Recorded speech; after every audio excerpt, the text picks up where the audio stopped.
ہم کبھی بھی آگے نہیں بڑھ سکتے. کہتے ہیں کیسے مسئلہ حل ہوگا. ہم تو آپ کو اسی دلدل میں بھی تو راستہ دکھا رہے ہیں جس میں ہم نے آپ کو نہیں ڈالا بلکہ اس حکمران طبقے نے ڈالا ہے جو بہت پڑھا لکھا اپنے آپ کو کہتا ہے. ٹاپ کے بیوروکریٹ ہوتے ہیں, ٹاپ کے جرنیل ہوتے ہیں, ٹاپ کے سیاستدان ہوتے ہیں, یہاں نہیں پڑھتے باہر پڑھتے ہیں. اپنے جاگیروں میں اپنے مزاروں کو اور کسانوں اور ہاریوں کو تو جاہل بناتے ہیں, اپنی اولادوں کو باہر سے پڑھا کر لاتے ہیں اور ہمارے سروں پہ مسلط کرتے ہیں. یہ جاگیردار طبقہ حکومت کر رہا ہے 76-77 سال سے. تو اس جاگیردار طبقے نے ہماری معیشت تباہ کی ہے. اس پورے نام نہاد سیاستدانوں نے, ان ڈکٹیٹروں نے اور ان بیوروکریسی نے, انگریز کی شاگرد, اس نے پاکستان کی معیشت تباہ کی ہے. اس پورے طبقے کو اب قبول کر لینا چاہیے. یہ ناکام ہو چکے ہیں, یہ پاکستان نہیں چلا پا رہے. ان سے پاکستان کے مسئلے حل نہیں ہو رہے بلکہ ان کی کرپشن اور لوٹ مار نے پاکستان کو اور برباد کر کے رکھ دیا ہے. ہم تو پھر بھی بتاتے ہیں ان حالات میں بھی تم جب ہزاروں ارب روپے قرضوں کے سود کے طور پر دے رہے ہو تو تم اپنا انٹرنل سود کم کیوں نہیں کر دیتے؟ ہم تو کہتے ہیں کہ سود لعنت ہے. ہم تو اس کے لیے عدالت میں گئے ہوئے ہیں. ہم تو جنگ لڑ رہے ہیں کہ اللہ اور اس کے رسول سے جنگ مت کرو. لیکن جب تم یہ کہتے ہو کہ ہم بتدریج سود کم کریں گے تو پھر ہم تم سے کہتے ہیں کہ کیا تم 19.5% کے بجائے ایک سال میں اس سود کی شرح کو کیا تم 10% پہ نہیں لا سکتے؟ پھر مزید اس سے کم نہیں کر سکتے؟ اگر تم یہ کم کرو گے تو جو 8,500 ارب روپے تمہیں صرف سود کے ادا کرنے ہیں پاکستان کے بینکوں کو اور اداروں کو, وہ 4,500 کرنے پڑیں گے. یہ 4,000 ارب روپے بجلی کے بلوں میں کمی پہ لگاؤ تو معیشت کا پہیہ چلنے لگے گا, پاکستان دوڑنے لگے گا, صنعتیں کام کرنے لگیں گی, لوگوں کو ریلیف ملنے لگے گا. یہ کوئی راکٹ سائنس تو نہیں ہے. لیکن یہاں بھی کہتے ہیں IMF ہمیں نہیں کرنے دیتا, IMF ہمیں ہمارے فائدے کا کام نہیں کرنے دیتا. چند بینکوں کو فائدہ پہنچانے کے لیے IMF ہمیں کام کرنے دیتا ہے, 25 کروڑ لوگوں کو فائدہ پہنچانے کے لیے سود نہیں کم کرنے دیتا. تو ایسے لوگ پھر پاکستان کی معیشت کیسے چلا سکتے ہیں؟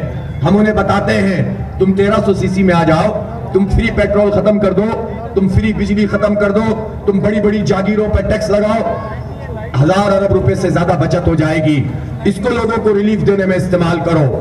ہم ان کو بتاتے ہیں کہ تم نے جس طرح سے یہ پورا اپنے انتظامی اخراجات کے نام پر دھندا شروع کیا ہوا ہے, اس دھندے کو کم کر دو اور انتظامی اخراجات جو ان حالات میں بھی تم نے 25% بڑھائے ہیں اس کو ریڈیوس کر دو, لوگوں کو ریلیف مل جائے گا. یہ باتیں ان کی سمجھ میں نہیں آتی. کہتے ہیں IMF نے لکھ کے دے دیا ہے اس لیے ابھی ذرا خاموش ہو جائیں, 45 دن میں یہ کام کر دیں گے. 45 دن میں تم بھاگو گے, ہم تمہیں بھاگنے نہیں دیں گے. ہم تمہیں بتا دینا چاہتے ہیں کہ اس معاہدے پہ تمہیں عمل کرنا پڑے گا, تنخواہ داروں کا ٹیکس کم کرنا پڑے گا, تمہیں بجلی کی قیمت کم کرنی پڑے گی, اور یہ پوری جماعت اسلامی عوام کے ساتھ مل کر اپنے اس معاہدے پر پہرا دے گی. ہم معیشت کی بات یہ کرتے ہیں, لوگ کہتے ہیں پھر یہ معیشت کیسے چلے گی؟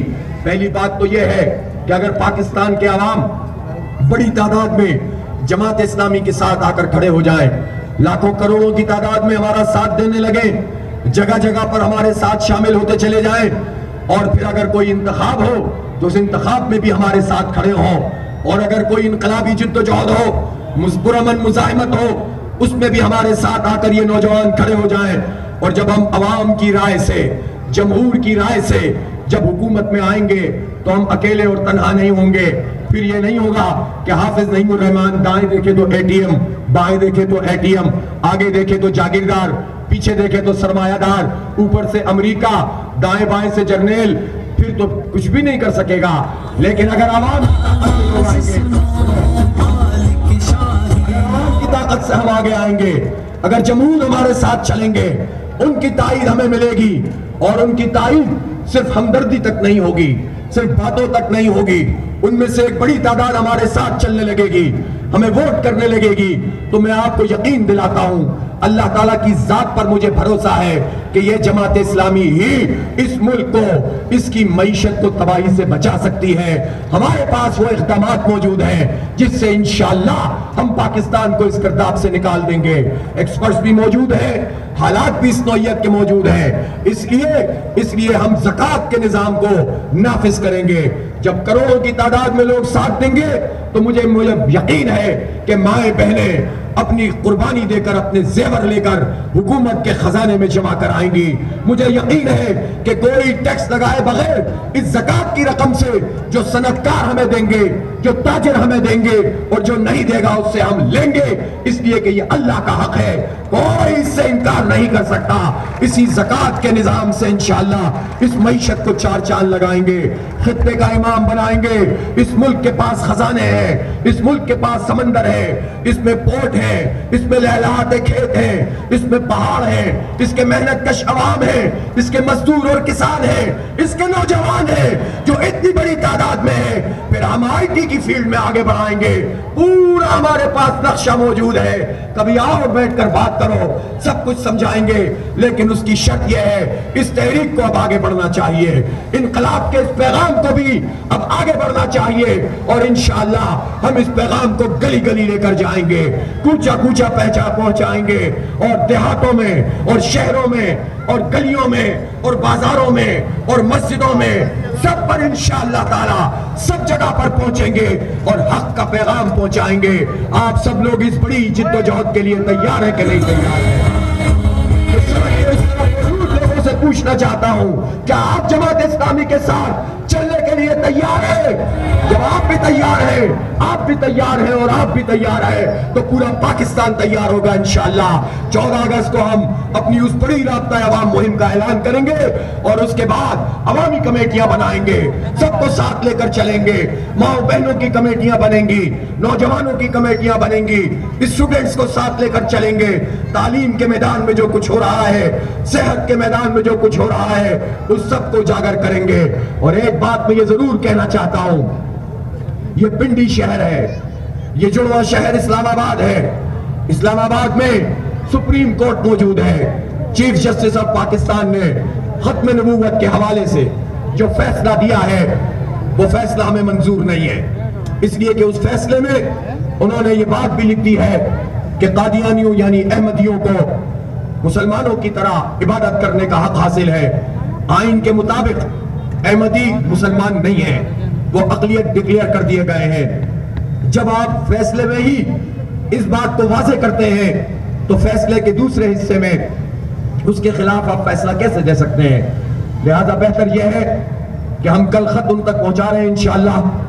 اور چیف جسٹس صاحب سے یہ میرا مطالبہ ہے، اور یہ میرا مطالبہ نہیں ہے، 25 کروڑ لوگوں کا مطالبہ ہے کہ آپ اس معاملے میں، یہ بہت حساس معاملہ ہے، اس میں پھر کچھ لوگ ایسے بھی آ جاتے ہیں جو قانون کو ہاتھ میں لیتے ہیں اور یہ کیس خراب ہو جاتا ہے، اس سے مسائل پیدا ہوتے ہیں. ہم نہ فتویٰ دینے پہ یقین رکھتے ہیں، نہ قانون ہاتھ میں لینا چاہتے ہیں، لیکن چیف جسٹس سے صاف صاف کہتے ہیں کہ آپ فوری طور پر اس فیصلے پر نظر ثانی کر کے خود ہی اس فیصلے میں کریکشن کر دیں تاکہ اس مسئلے سے یہ قوم نکل سکے، ورنہ پھر اس کا لائے عمل پوری قوم مرتب کرے گی تو پھر بعد میں سب کے لیے مشکلات پیدا ہوں گی. اس لیے میں یہ کہنا چاہتا ہوں کہ ہماری جو نظریاتی اساس ہے لا الہ الا اللہ محمد الرسول اللہ، اس بنیاد پر یہ ملک بنا ہے. لا الہ الا اللہ کی بنیاد پہ ہی یہ ملک چلے گا انشاءاللہ. اب تک اگر نہیں چلا تو اب چلے گا، یعنی عدل پہ چلے گا، انصاف پہ چلے گا، یعنی سود سے پاک معیشت پہ چلے گا، یعنی جمہور کی رائے سے چلے گا، مشاورت سے چلے گا. یہ ملک انشاءاللہ کرپشن فری ہو کر چلے گا. اس کی زراعت بھی چلے گی، اس کی معیشت اور صنعتیں بھی چلیں گی انشاءاللہ. میں آپ تمام لوگوں کو ایک مرتبہ پھر خراج تحسین پیش کرتا ہوں کہ 8 گھنٹوں سے آپ یہاں موجود ہیں، 14 دن کا دھرنا دیا اور پھر ایک اور بہت بڑے جلسہ عام میں آپ یہاں آ گئے. اس سے یہ پتہ چلتا ہے کہ آپ جماعت اسلامی کی قیادت کے ساتھ مل کر عوام کو ساتھ ملائیں گے، انقلاب کو لے کر آئیں گے انشاءاللہ تعالی. جماعت اسلامی اسلام آباد اور جماعت اسلامی راول پنڈی کا شکریہ. ماؤں بہنوں کو میں خاص طور پر خراج تحسین پیش کرتا ہوں. میں جماعت اسلامی کی قیمہ محترمہ عمیرہ طارق صاحبہ اور ان کی پوری ٹیم کو خراج تحسین پیش کرتا ہوں. اللہ تعالیٰ نے ہمیں ایسی زبردست قسم کی ٹیم دی ہے جو محض اللہ کی خاطر، اس کے رسول صلی اللہ علیہ وآلہ وسلم کی خاطر اور اس دین کے غلبے کی خاطر، پاکستان کے عوام کی خاطر اپنی تمام تر چیزوں کو چھوڑ کر قربانیاں دیتی ہیں، ایثار کرتی ہیں. انفاق کرتی ہیں اور جب تحریک انہیں بلاتی ہے ہماری توقعات سے زیادہ اس میں شرکت کرتی ہیں. اللہ تعالیٰ کے پاس ہی آپ کا اجر ہے. ہماری خواہش تو ہوتی ہے کہ بار بار آپ کو زحمت نہ دینی پڑے، لیکن آپ کا جذبہ دیکھ کر پھر دل یہ چاہتا ہے کہ آپ بھی پوری طرح سے اس بڑی جد و جہد میں شامل ہوں. اس لیے کہ جب ملک میں افراتفری ہو اور انارکی ہو، جب اسلام غالب نہ ہو، جب ظلم اور فساد کا نظام ہو، جب لوگوں کو حقوق نہ مل رہے ہوں، تو جو ریاست قائم ہونے کے بعد کے پیمانے ہیں وہ ریاست قائم ہونے کے پیمانوں سے مختلف ہوتے ہیں. اس لیے جب نبی پاک صلی اللہ علیہ وسلم کی زواج مطہرات آپ کے ساتھ غزوات میں اور سریات میں جاتی تھی تو پھر اس کا مطلب یہ ہے کہ خواتین کو بھی اپنا رول تو ادا کرنا ہوگا. آپ کا رول یہ ہے کہ آپ اپنی نسل کو پروان چڑھائیں جو دین کے اعتبار سے پاکستان کے حوالے سے عدل و انصاف کی بالادستی کے لیے اخلاق اور کردار کو سنوارنے کے لیے اپنا رول ادا کرے.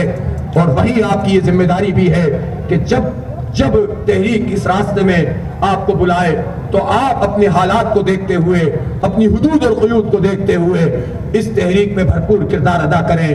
میری بہنیں آگے بڑھ رہی ہیں، یہ بھائیوں کے لیے، نوجوانوں کے لیے، یہ ہم سب کے لیے ایک بہت بڑی مثال بھی ہے اور ہم سب کے لیے ایک سوچنے کا مقام بھی ہے کہ جب یہ اتنی قربانی دے سکتی ہیں تو ہم کیا کر رہے ہیں. ہمیں اس تحریک کو وسیع کرنا ہے اللہ کی رضا کی خاطر، اس کو خوش کرنے کے لیے. وہی ہمارے لیے سب کچھ ہے. ملجا و ماوا بھی وہی ہے، حقیقی مالک بھی وہی ہے، پروردگار بھی وہی ہے. وہی ہماری معیشت کو بہتر کر سکتا ہے، وہی ہمارے رزق میں برکت پیدا کر سکتا ہے، وہی بے روزگاروں کو روزگار دینے والا ہے، وہی بیماروں کو شفا دینے والا ہے. اسی کے آگے ہم جھکتے ہیں، اسی سے استعانت طلب کرتے ہیں. اور یہ جو ذمہ داری ہم نے اپنے اوپر اٹھائی ہے یہ اللہ نے ہمیں عطا کی ہے. نبوت کا سلسلہ ختم ہو چکا ہے.